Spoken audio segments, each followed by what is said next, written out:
Today we are going to keep reading our book, Henry and Ribsy, and we are on Chapter 4, Henry's Canine Teeth. That evening, when Henry wore his sailor hat to the dinner table, he noticed his mother glance at him and then look at his father. She looked as if she was going to say something, but instead she sighed and was silent. "You're looking pretty gloomy," remarked Mr. Huggins as he filled Henry's plate. "Yeah," said Henry. "Don't give me much to eat. I'm not very hungry."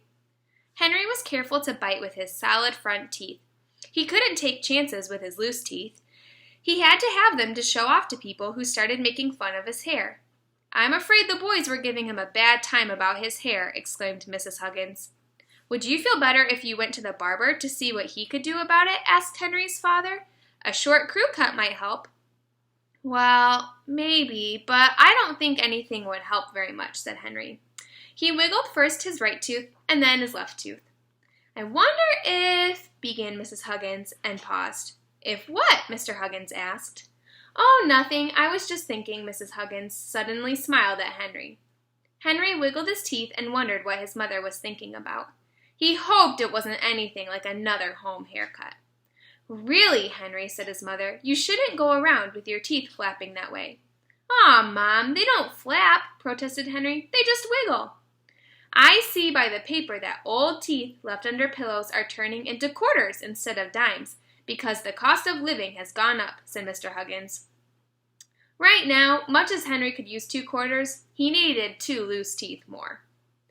The next morning, Henry examined his hair in the mirror. He could not see that it had grown any, so he put on his sailor hat and moped around the house. He tried drawing a face on an electric light bulb with colored chalk. When he found the face did not shine through the shade the way he had planned, he felt even gloomier.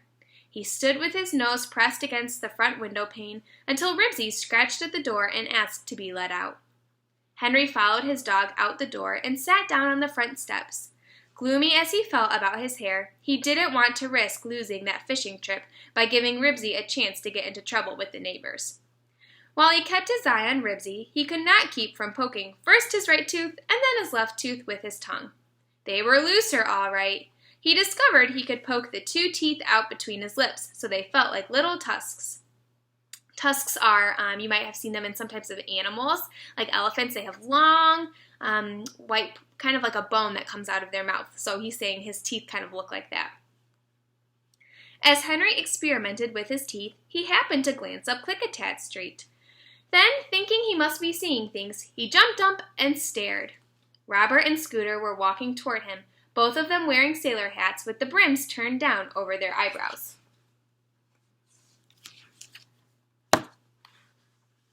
"Well, how do you like that?" thought Henry. "Wearing sailor hats just to make fun of me. A couple of fine friends they turned out to be. Well, they weren't going to get a chance to tease him. Come on, Ribsy," he said. "Let's go in the house before they see us." Ribsy did not care to go into the house. He was busy sniffing the rose bushes along the edge of the Grumbys' property. "Okay, you old dog," muttered Henry, and steeled himself for the meeting with Scooter and Robert. Side by side, the 2 boys walked down the street. They did not seem to see Henry. Looking straight ahead, they stalked past the Huggins house. Henry stared after them. "What's the matter with them anyhow?" he wondered. "What did I do to them?" Then a thought struck Henry. Could it be?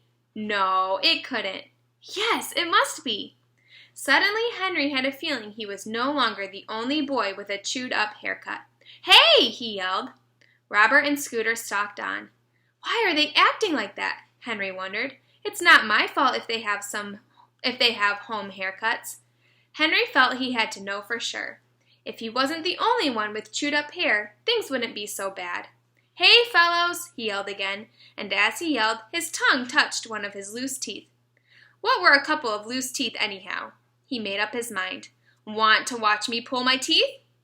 Robert and Scooter hesitated. Then they stopped and turned around.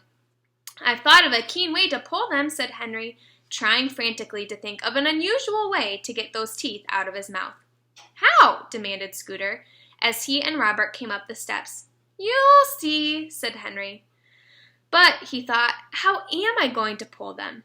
To stall for time, he fished through his pockets and found a piece of string. How come you fellows are wearing hats?" he ventured.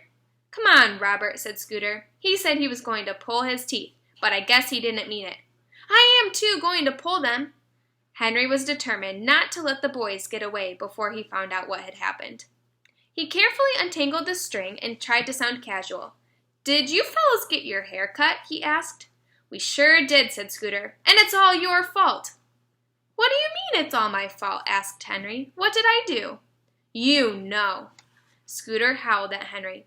"And if you ask me, it was a pretty mean trick, as bad as tattling." "Worse," said Robert. "What mean trick?" Henry demanded. "What are you talking about?" "Your mother phoned our mothers and told them about the sale of hair clippers. That's what," said Scooter. "She phoned, just like you told her to. And they both went right over to the clipper sale at the Colossal Drug Store." "My mother?" Henry was genuinely bewildered. "My mother phoned your mothers?" "Honest, didn't you know about it?" Robert asked. "Cross my heart and hope to die," said Henry. Well, so that was what his mother had been thinking about at dinner last night. Leave it to her to think of something. Henry wanted to laugh and shout, but he didn't dare, not with Scooter glowering at him. "See," said Robert to Scooter, "I told you it wasn't his idea for his mother to tell our mothers. I knew Henry wouldn't do a thing like that, and you said he would."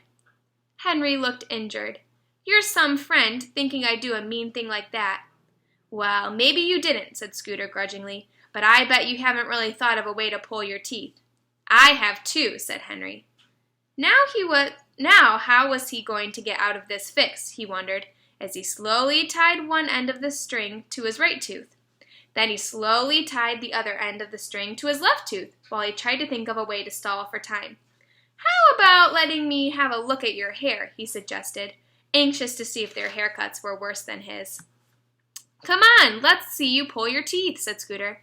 "I need some more string," explained Henry. "I can't pull them until somebody gives me more string." Robert and Scooter searched their pockets. "I don't have any," said Robert. "Me neither," said Scooter. "You're just stalling." I'm not stalling." Should he suggest they go around to the backyard, Henry wondered. Maybe he should climb the cherry tree and hang the string that joined his two teeth over a branch and jump out of the tree. It was not much of an idea, but it would have to do. We will have to read more next time to see if this is actually how he pulls his teeth or not, and if we get to see Scooter and Robert's haircuts.